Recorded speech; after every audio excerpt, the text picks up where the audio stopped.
Pues bien, hermanos, aquí estamos nuevamente para continuar con este tema que hemos iniciado ya hace algún tiempo con relación a las profecías.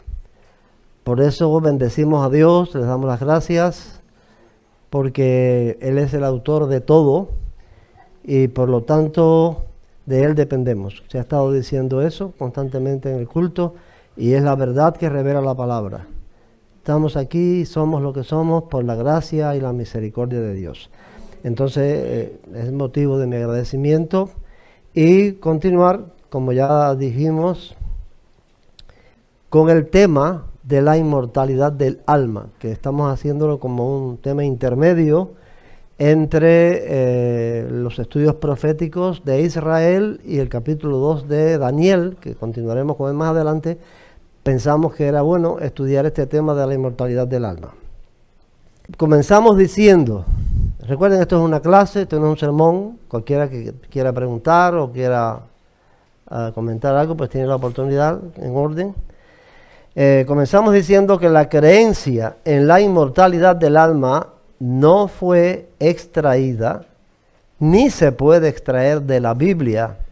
Tiene su origen en la filosofía griega. O sea, quienes desde los primeros siglos del cristianismo comenzaron a incluir en la teología cristiana la inmortalidad del alma, esta creencia, no lo hicieron extrayéndolo de la Biblia, sino de la filosofía griega.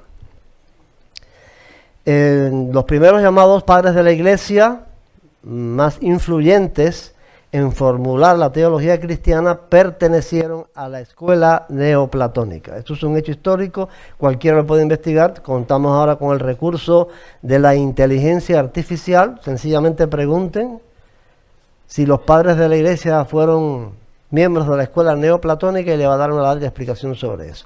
Esto es un hecho histórico demostrado, probado, que estos primeros padres de la iglesia, todos, antes de convertirse al cristianismo, antes de ser cristianos, fueron miembros de la escuela neoplatónica, la escuela de filosofía de su tiempo, y entonces cuando se convirtieron al cristianismo, pues trajeron todas estas creencias neoplatónicas y las implementaron algunas dentro de la fe nueva que estaban profesando.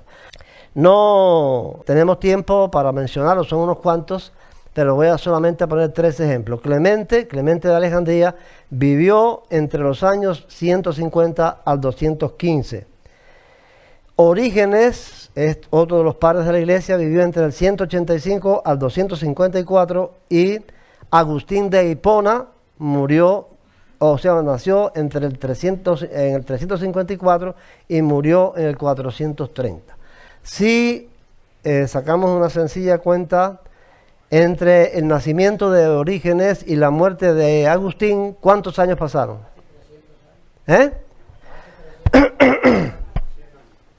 Casi 300 años, casi 3 siglos, 280 años. O sea, durante 280 años se estuvo formulando la teología de la iglesia, y los pensadores más influyentes, entre ellos estos 3, fueron neoplatónicos.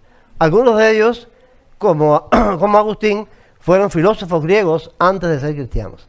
Por lo tanto, repito, este concepto de la inmortalidad del alma era un concepto que ya existía desde Sócrates, no de Platón. Desde Sócrates existía esto en la filosofía griega, y estos padres de la iglesia pues lo tenían en sus conceptos.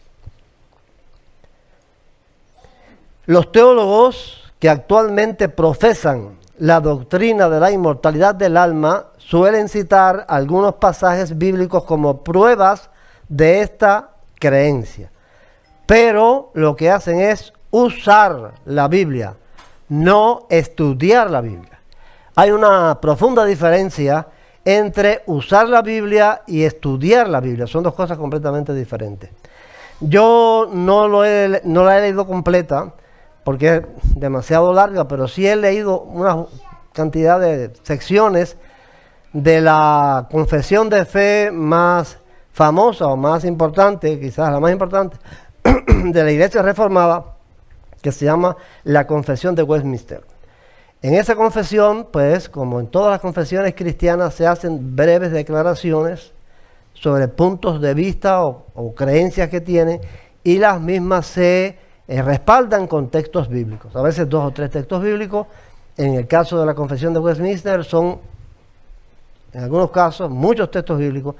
Y por necesidades de la escuela, de allá del seminario, yo he tenido que estudiar partes de esa confesión. Y les puedo asegurar que cuando uno lee una confesión de esta, de lo que declaran, y lee los textos bíblicos, estudiándolos, cumpliendo 2 condiciones para el estudio de un texto bíblico, que es el contexto y la exégesis. Cuando uno hace eso con los textos bíblicos que aparecen en la Confesión de Westminster, se da cuenta de que la inmensa mayoría de ellos no tienen nada que ver con la confesión que hacen.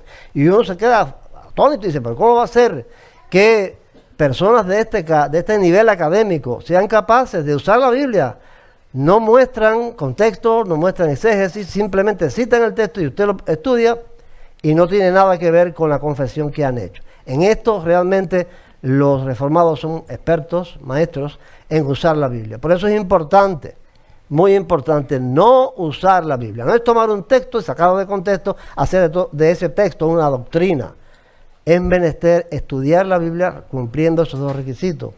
Entonces, estos teólogos que actualmente defienden la inmortalidad lo hacen de esa manera, usando textos bíblicos. En esos versículos que usan, hay que imaginar que se refieren a la inmortalidad, porque ellos por sí solos no lo dicen. O sea, esos textos bíblicos que usan no son muchos, 10 o 15, que lo usan para demostrar la inmortalidad. Ellos solos no dicen sobre la inmortalidad. Hay que imaginarlo. ¿Qué quiero decir con esto?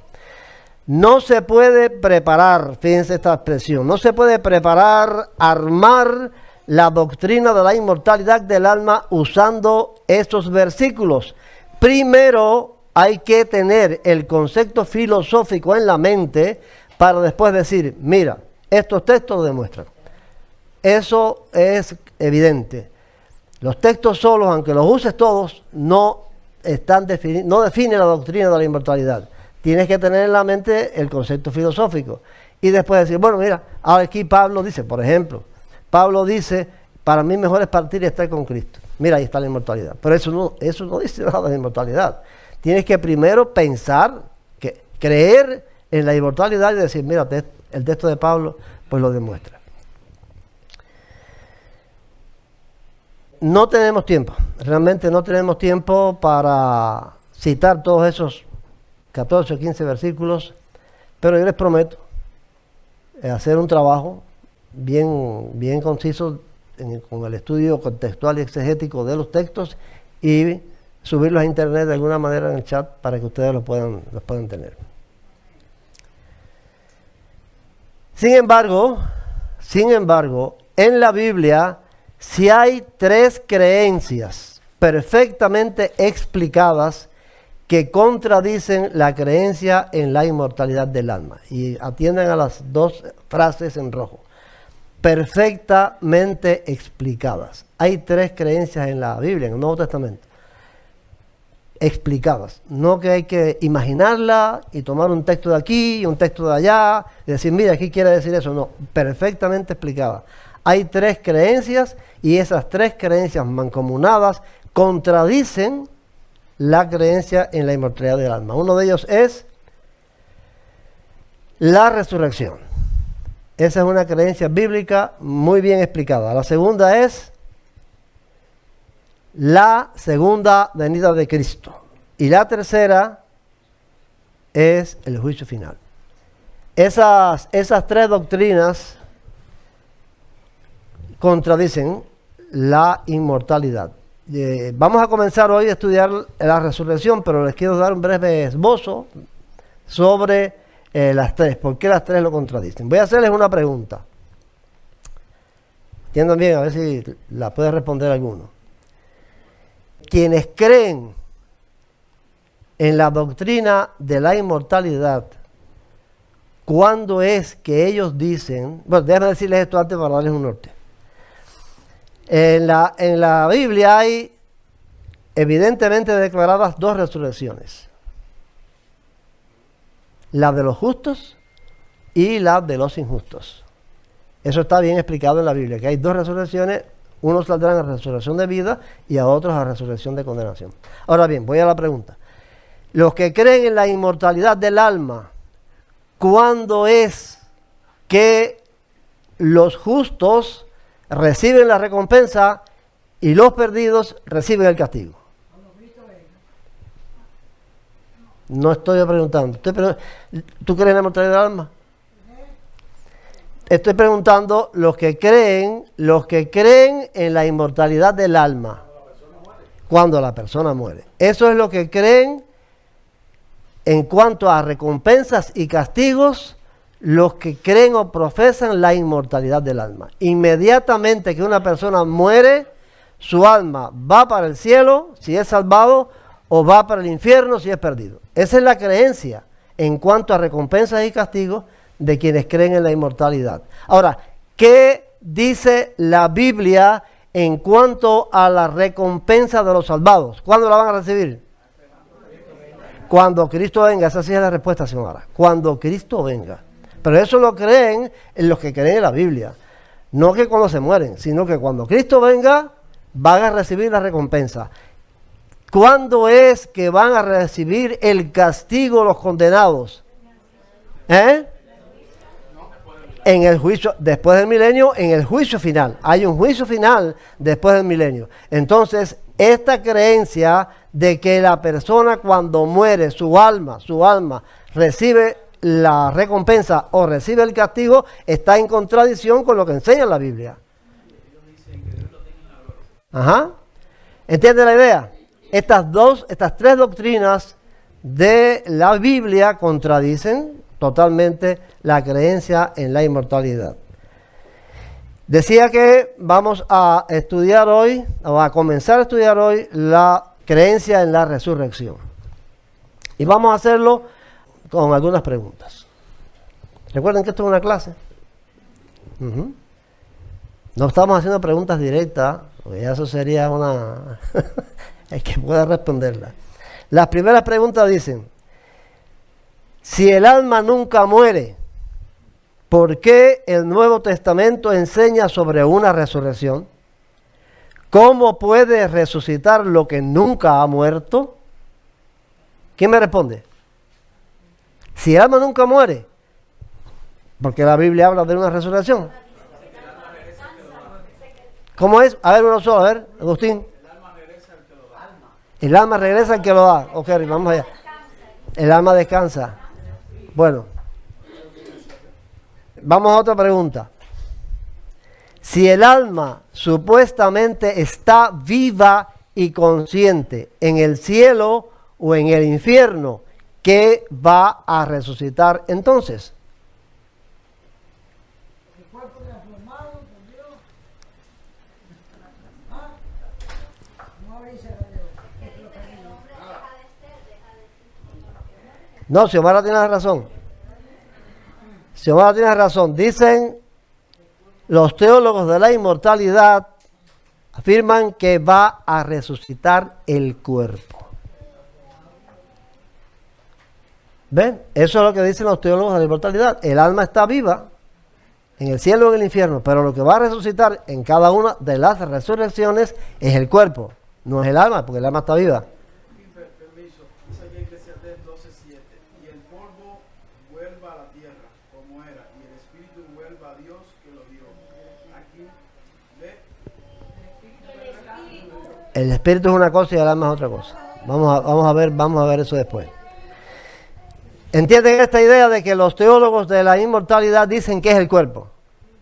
Que como el alma está viva, es el cuerpo el que va a resucitar. Quiero demostrarlo, cómo es que lo dicen en el catecismo, o cómo lo dice el catecismo de la Iglesia Católica. El catecismo en la Iglesia Católica es como decir un manual de estudios para los creyentes, de estudios bíblicos. Sería entre nosotros un manual de estudios bíblicos. Bueno, el catecismo dice esto.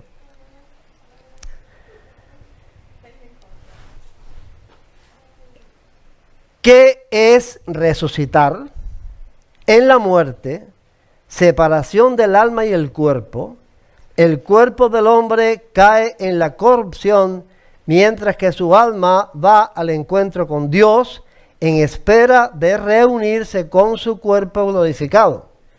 Dios, en su omnipotencia, dará definitivamente a nuestros cuerpos la vida incorruptible, uniéndolos a nuestras almas por la virtud de la resurrección de Jesús. Eso es lo que dice el catecismo, y yo quiero llamar la atención sobre algunas palabras y hacerle la misma pregunta en cada señalamiento.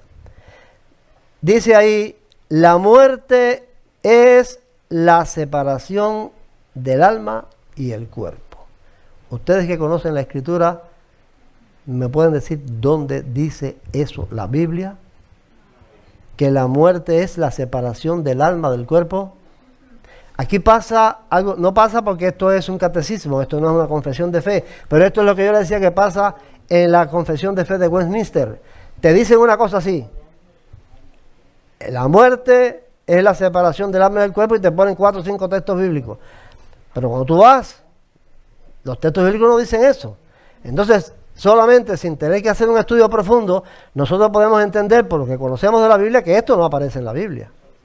Que la muerte es la separación del alma del cuerpo. Otro punto que quiero señalar aquí es el siguiente: su alma va al encuentro con Dios en espera de unirse con su cuerpo glorificado. ¿Dónde está en la Biblia eso? ¿Qué es?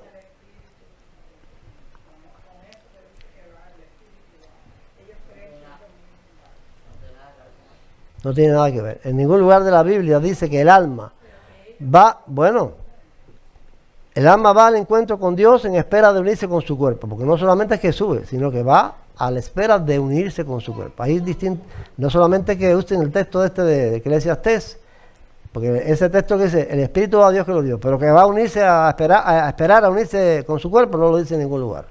O sea, eso no aparece en la Biblia. Lo otro es que Dios dará definitivamente a nuestros cuerpos la vida incorruptible, uniéndolos a nuestras almas. Tampoco eso aparece en la Biblia. ¿Estamos? Ahora aquí quiero que se fijen bien en lo que dice otro catecismo, que se llama el Catecismo Básico, también de la Iglesia Católica, que les voy a hacer una pregunta sobre esto que dice aquí. Atiendan bien a la lectura. La resurrección de la carne.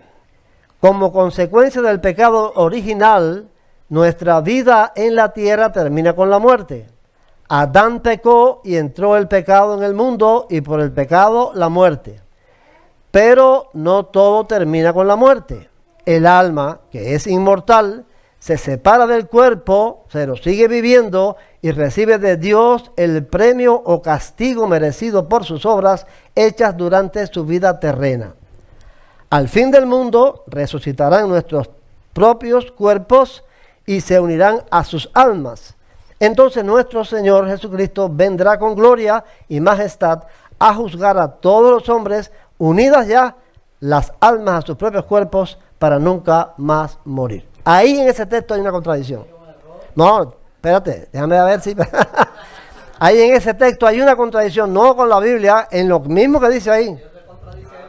A ver, ¿cuál es la contradicción? A ver, Ariel, ¿cuál es? La contradicción es que dice que cuando Cristo venga va a juzgar a la gente si ya fueron juzgados. Bueno, ya ese es el asunto. ¿Ves? Ahí hay una parte que dice: sigue viviendo y recibe de Dios el premio o castigo merecido por sus obras hechas durante su vida terrena. ¿Ves? Pero más adelante dice que Jesucristo vendrá con gloria y majestad a juzgar a todos los hombres, unidas ya las almas con su propio cuerpo. Si ya están juzgados y condenados al morir, ¿qué va a juzgar Cristo entonces en su segunda venida?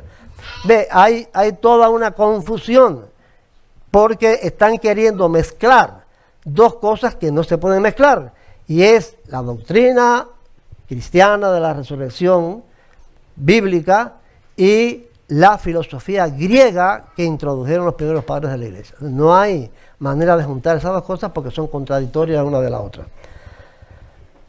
Bueno, el asunto es que este panorama no es bíblico.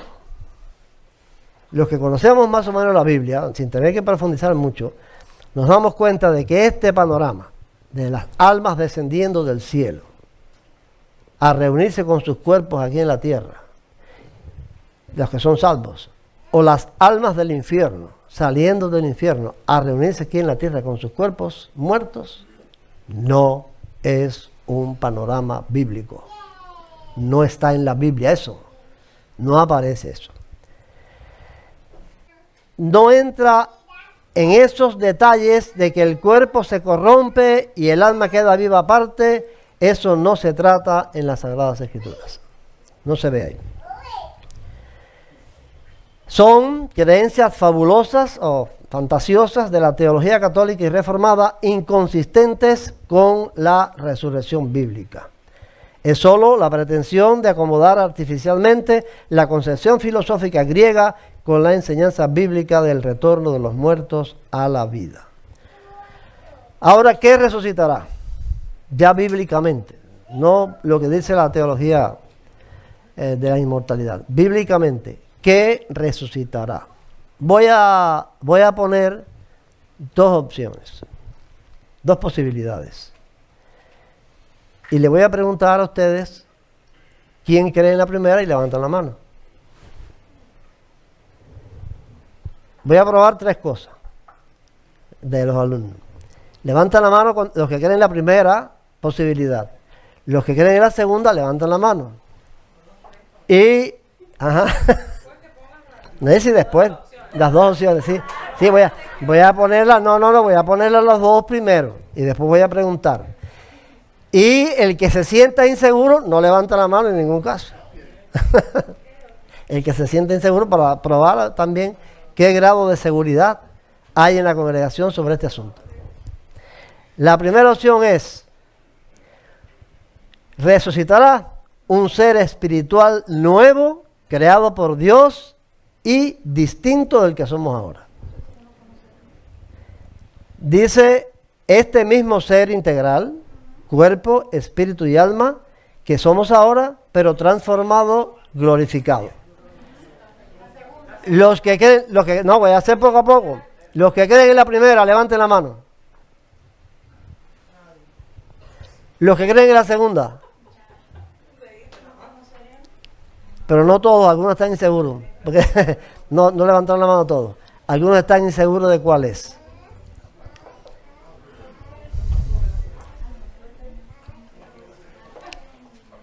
Solo en la Biblia podremos investigar hasta encontrar una respuesta confiable. O sea, en la Biblia podemos investigar sobre esto y vamos a encontrar una respuesta confiable en la palabra de Dios. Vamos a comenzar por un texto que ya hemos visto en otras ocasiones, porque vamos a la Biblia. Me gusta ser expositor de la Biblia, expositor de la palabra, y no usándola, sino teniendo en cuenta los dos puntos, el contexto y el exégesis. Vamos a ver Primera de Tesalonicenses 5:23, ya lo hemos visto en otra ocasión. Dice así: que el mismo Dios de paz os santifique por completo y todo vuestro ser. Pablo dice un ser completo. Y no solamente Pablo se queda en decir que es todo el ser, sino puntualiza una a una. Espíritu, alma y cuerpo. Sea guardado irreprochable para la venida de nuestro Señor Jesucristo. Está claro ese texto, Pablo, en decir que el cuerpo entero, este cuerpo compuesto de espíritu, alma y cuerpo, este ser compuesto de espíritu, alma y cuerpo, sea guardado para la venida de Jesús. Entonces los que escogieron la segunda, que fueron todos que escogieron, nadie escogió la primera, tenían la razón en cuanto escogieron esto. Es lo que Pablo dice. Vamos a continuar teniendo esto de la resurrección, del cuerpo de la resurrección, porque Pablo es más amplio todavía en esto. Saber cómo será el cuerpo de la resurrección no es una inquietud exclusiva del cristiano moderno. En la época de Pablo, debido a la fuerte, penetrante influencia del pensamiento griego, particularmente en la iglesia de Corinto, ya había quienes se interesaban por saber esto, puesto que la filosofía griega menospreciaba el valor del cuerpo. Por ese motivo es que el apóstol de los gentiles asume la responsabilidad inspirada de dar una explicación. En la iglesia corintia había quienes dudaban y hasta negaban la resurrección. Entonces, debido a esto, pues, Pablo decide hacer una explicación sobre tal cosa. El capítulo 15 de Primera de Corintios, Pablo lo dedica casi exclusivamente al tema de la resurrección. Veamos qué dice. En Primera de Corintios 15, 35 al 38 leemos. Pero preguntará alguno, ¿cómo resucitarán los muertos? ¿Con qué cuerpo vendrán? Recuerden que Pablo ha dicho en otro lugar de la carta, ahí en el capítulo ese, ¿por qué dicen algunos de ustedes que no hay resurrección de muertos? Entonces preguntará alguno, y de hecho parece que alguien lo preguntó porque usa aquí un adjetivo personal. Necio, le dice. A mí me llamó la atención. Me llamó la atención que Pablo empezara a responder la pregunta a esos que preguntaban tal cosa como necio. Y me puse a investigar sobre la palabra necio, me encontré que es un adjetivo del griego afron. Bueno, me auxilié de la inteligencia artificial y le pregunté a la inteligencia artificial qué significaba afron en el texto de Primera de Corintios y me sacó un panfleto así, porque te sacan, y yo escogí un pedazo, nada más, no saco el perfecto, dice así. Falto de entendimiento. Alguien que no usa la razón o el discernimiento correcto. Aquí el término afron no es un insulto vulgar, sino una reprensión retórica fuerte. Pablo lo usa para señalar la falta de entendimiento espiritual de quienes niegan la resurrección. No es falta de inteligencia natural, sino una falta de sabiduría espiritual y de percepción de la verdad de Dios. Y entonces yo con todo y que ese significado fuera así, yo me sentí como inconforme con que Pablo tratara tan duro a una persona que preguntara eso, porque hay que tener en cuenta que esa gente estaban influenciados por una doctrina helenística, por una doctrina griega de la filosofía, y eso es lo que ellos creían. Esa ciudad era como decir la Nueva York de hoy, influenciada por esa creencia que era lo predominante, la filosofía neoplatónica. Se convierten al cristianismo, vienen con esa idea. Y entonces, ahora llegan al cristianismo, ¿qué idea es la que tenían? A ver, ¿qué idea es la que tenían ellos? Lo acabé de leer. Y que el cuerpo es absolutamente malo. Esa gente creía que el cuerpo era, la filosofía platónica establece que el cuerpo es una cárcel del alma.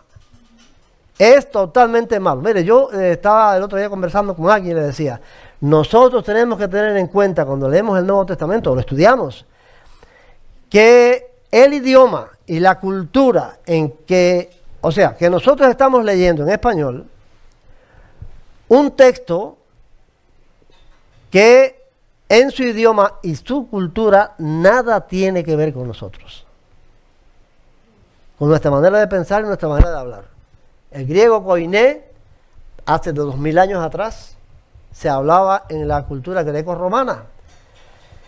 Por ejemplo, yo voy a poner un sencillo ejemplo de los cuidados que tenemos que tener a la hora de ver esto. Cristo dice, porque del corazón salen los malos pensamientos, los adulterios. Pero cuando nosotros en esta cultura y en esta época en que vivimos, vemos que a una persona le hacen un trasplante de corazón, no cambia su carácter. ¿Qué decimos nosotros?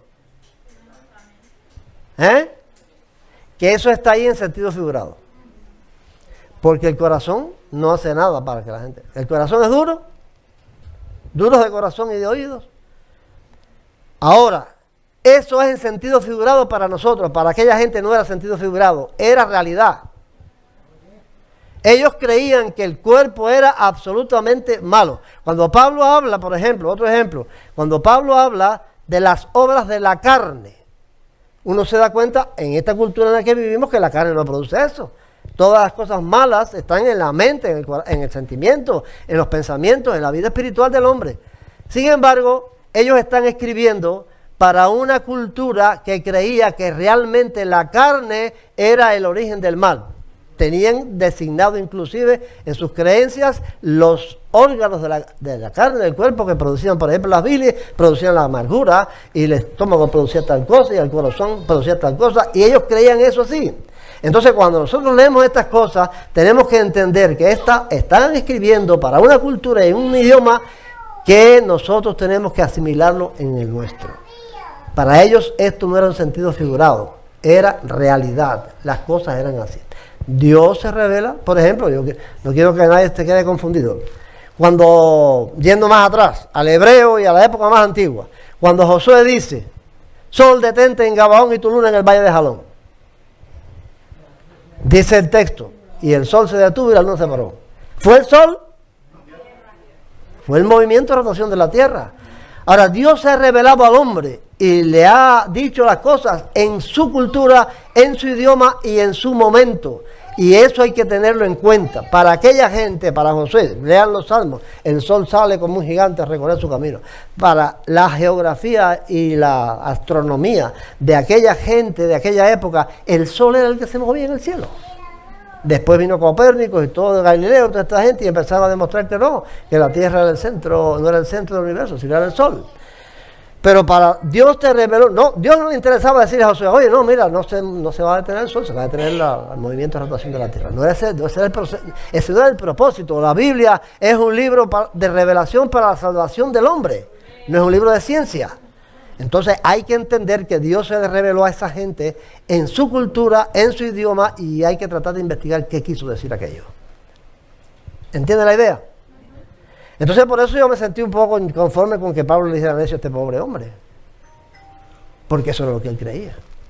Que el cuerpo era absolutamente malo. Ahora viene el cristianismo, porque el platonismo le había enseñado eso, y dice que hay resurrección. ¿Cómo va a resucitar lo que es malo? ¿Comprendieron la idea? Bueno, vamos a continuar con lo que Pablo le dice. Necio, lo que tú siembras no vuelve a la vida si no muere antes. Y lo que siembras no es el cuerpo que ha de salir, sino el grano desnudo del trigo o de otro grano. Y Dios le da el cuerpo que Él quiere y a cada semilla su propio cuerpo. Bueno, Pablo le dice, mira, es un falto de entendimiento, no tienes discernimiento. Tú no te das cuenta que en la naturaleza vegetal hay una resurrección. Pablo no puede tener o no toma el ejemplo de la naturaleza animal, porque cuando un animal se muere no nace nadie. Pero en la naturaleza vegetal, cuando una semilla se muere en la tierra, nace, transformada, cambiada. ¿No te das cuenta de eso? Le dice. ¿No te das cuenta que en la naturaleza vegetal hay un ejemplo claro de lo que es la resurrección? Y a esto, en los estudios que hacemos, se conoce como la analogía de la semilla. A esta explicación de Pablo se le llama la analogía de la semilla. Aquí tenemos la semilla y aquí tenemos la planta más o menos desarrollada ya. ¿Ven? La pregunta es, ¿qué o hay diferencia entre esta semilla y esta planta? ¿Hay diferencia?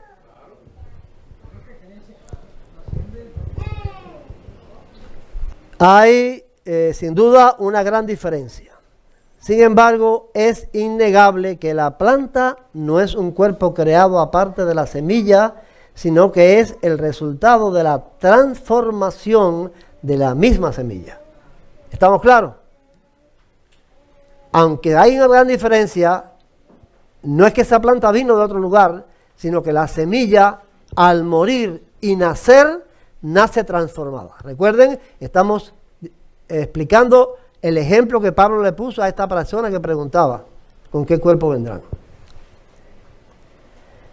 Si la semilla es, como se representa en la gráfica, un frijol, nos daremos cuenta que de la semilla no queda nada en la tierra. Hasta los dos cotiledones salen también a la superficie y se abren para dar lugar y crecimiento a la planta. ¿Bien? ¿Estamos entendiendo la alegoría de Pablo? Pues este es el ejemplo que Pablo pone para dar respuesta a la pregunta de alguien en Corinto. ¿Cómo resucitarán los muertos? ¿Con qué cuerpo vendrán?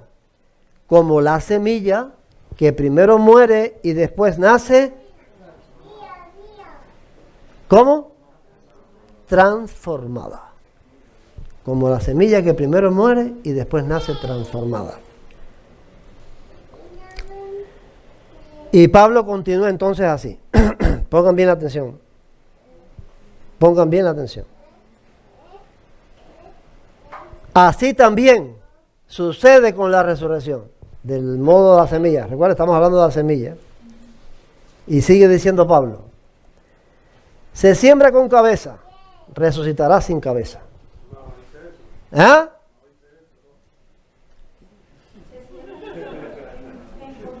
Dice eso. Bueno, el único que saltó fue Iván. Ah, bueno, pues todos se me quedaron callados. Yo dije, pongan atención. Todos se me quedaron callados. No dice eso. Dice, se siembra en corrupción, resucitará en incorrupción. Se siembra con brazos, resucitará sin brazos. ¿Cómo dice? Se siembra en deshonra, resucitará en gloria. Se siembra con piernas, resucitará sin piernas. ¿Cómo dice la otra? Se siembra en debilidad, resucitará en poder. Yo le he querido poner esto de las piernas y los brazos y la cabeza para llamarles la atención que Pablo no está hablando de una transformación física. El tema de Pablo aquí de la... Ajá. Eso que estaba hablando ahora, tiene que ver la escritura cuando Cristo se le aparecen dos personas y el Señor dice que si no cae en la tierra y muere, queda solo. Ese fue un ejemplo para su muerte y resurrección, de la de él personalmente. No, con esto no. Esto fue para él, para dar a entender de que él tenía que morir y resucitar. Bueno, pero yo les puse esto así con el fin de que pudieran percatarse de que Pablo no está tratando una transformación física, no está hablando de un cuerpo físico. Pablo está tratando de una transformación espiritual. La semilla que muere y nace transformada es transformada espiritualmente, pero es la misma semilla, no otra semilla. Ahora Pablo dice también, se siembra cuerpo animal, resucitará cuerpo espiritual. Hay cuerpo animal y hay cuerpo espiritual. ¿Por fin qué? ¿Hay dos cuerpos? Uno que es el animal y otro que es espiritual. Hay dos cuerpos. Pablo usa aquí la palabra cuerpo 4 veces. 4 veces siempre es la palabra soma en griego. 4 veces usa la palabra cuerpo. Pero dice que uno es animal y el otro espiritual. ¿No tienen más o menos la idea ya por lo que estamos hablando que la transformación es espiritual? Miren, en griego, animal y espiritual son adjetivos. No se refieren a seres, sino a cualidades distintas del mismo ser. Yo voy a ponerles un ejemplo más fácil aquí. Yo digo, el hombre es alto. El hombre es el ser, el existente, el que tiene realidad. Alto, ¿dónde está? ¿Es un ser? Alto es un ser. Es una cualidad de ese hombre. El ser es el hombre. La cualidad es que es alto. Igual que si digo, el hombre es chiquito o pequeño. El ser es el hombre, sigue siendo el hombre. Ahora, hay una cualidad diferente, que no es un ser, es que es chiquito o pequeño. Esa es la diferencia que hay entre el sustantivo, el nombre, y el adjetivo. El adjetivo es una cualidad del nombre o del ser.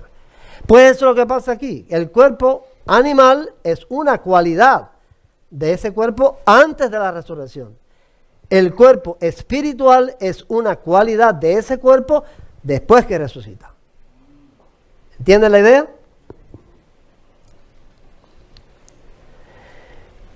El adjetivo animal es el adjetivo griego psúchikos. En el contexto significa un cuerpo gobernado por la vida carnal de pecado y sujeto a corrupción moral. El cuerpo espiritual es pneumáticos. En el contexto no significa inmaterial o fantasmal, sino la cualidad espiritual de pureza e incorrupción. Pablo, en otro texto, habla en términos tales que nos hace entender mejor la diferencia. Dice en 1 Corintios 12, 14 y 15. Pero el hombre natural, fíjense, el hombre natural, psúchikos, cuerpo animal en 1 Corintios 15, no percibe las cosas que son del Espíritu de Dios, porque para él son locura, y no las puede entender porque se han de discernir espiritualmente. En cambio, el espiritual, y aquí también usa este adjetivo, pneumáticos, que es cuerpo espiritual en 1 Corintios 15, juzga todas las cosas sin que él sea juzgado por nadie. O sea, en este texto, que nada tiene que ver con la resurrección, Pablo está hablando de las dos cualidades del hombre animal, que no entiende, y el hombre espiritual, que es el mismo hombre, pero con otra cualidad que sí entiende. Ahora bien, ¿quién me responde a esta pregunta? ¿Qué intenta el apóstol con esta demostración del cuerpo animal y el cuerpo espiritual? ¿Qué intenta Pablo en la iglesia de Corinto, con los corintios que están diciendo no hay resurrección, que va a resucitar? ¿Qué intenta Pablo? A ver, a Edward. ¿Eh?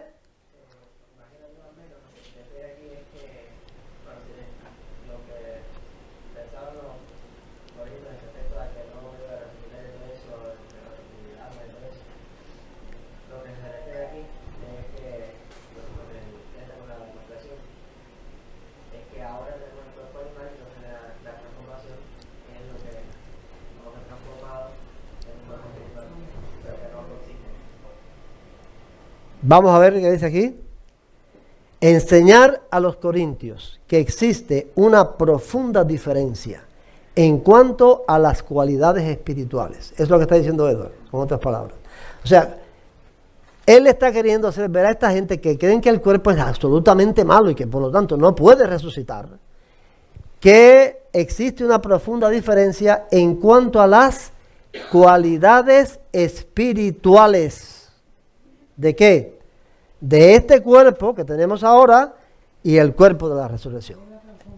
Él está diciendo, es que hay una diferencia. El cuerpo va a resucitar porque hay una diferencia profunda entre este cuerpo que tenemos nosotros ahora, en cuanto a cualidades espirituales, del cuerpo que va a resucitar, que va a tener otras cualidades. Los principales atributos de ese cuerpo resucitado son la incorrupción y la inmortalidad. Hay varias, dijimos ahí que bueno, es glorioso, pero las dos principales que es sin corrupción, o sea, sin pecado, sin maldad e inmortal. Y explica, eso lo vamos a ver porque el tema de la resurrección se hace verdaderamente importante con la resurrección de Cristo, pero vamos a ver en la próxima clase. A ver. Según esa primera frase, en esencia estaríamos resucitando como Dios creó a Adán. Ah, exactamente. Sería la idea, ¿no? Sin corrupción, Sin corrupción. e inmortal, así mismo. La resurrección es el Adán. El Adán antes del pecado. Antes del pecado, correcto. Y explica la manera en que este cuerpo corrupto y mortal, Pablo no solamente te dice eso, sino que este cuerpo corrupto y mortal, ¿cómo va a llegar a ser? O a tener esas cualidades. Pablo explica eso. ¿Cómo es que este cuerpo en el proceso de la resurrección va a llegar a alcanzar estas cualidades? Él dice, en 1 Corintios, ahí mismo en el mismo capítulo ese, 53 y 54 dice, porque es necesario que esto corruptible se vista de incorrupción. No es que es otra cosa, es esto mismo. Y que esto mortal se vista de inmortalidad.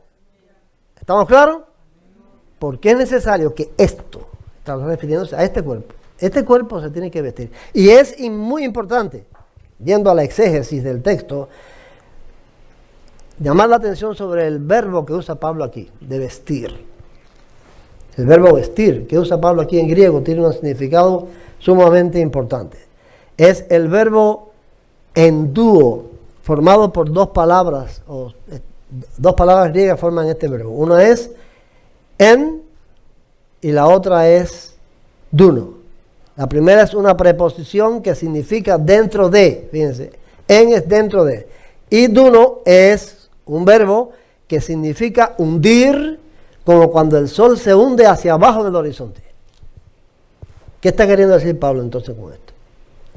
Endúo es hundir o meter en un vestido o dentro de un vestido. Quiere decir que esto mortal o esto corruptible se hunda, se meta, se sumerja en la incorrupción. Y que esto mortal se hunda, se meta dentro, no es que se vista. Yo cuando estaba preparando esta clase, me vino a la mente de los coquitos que yo hago. ¿Saben los coquitos? Los dulces de coco que yo hago. Es una bolita de coco envuelta en un caramelo. Mucha gente se cree y me ha preguntado que cómo yo le echo por fuera el caramelo. Yo no le echo por fuera el caramelo. Yo hago la bolita de coco. Hago el caramelo. Cuando el caramelo ya está en punto de hacerlo, o que se vuelve el caramelo, las bolitas yo las agarro y las echo dentro del caramelo, con la punta de la cuchara la saco y la pongo afuera. Así es como se caramela el coquito. Pues esto es algo parecido. No es que te viste, que te pones una vestidura, es que tú te hundes, te metes dentro, tu cuerpo corrupto se mete dentro del vestido de la incorrupción. Y tu cuerpo mortal, este cuerpo mortal se mete dentro de la inmortalidad. Pablo sigue diciendo, cuando esto corruptible se haya vestido de incorrupción y esto mortal se haya vestido de inmortalidad, entonces se cumplirá la palabra que está escrita, sorbida es la muerte en victoria.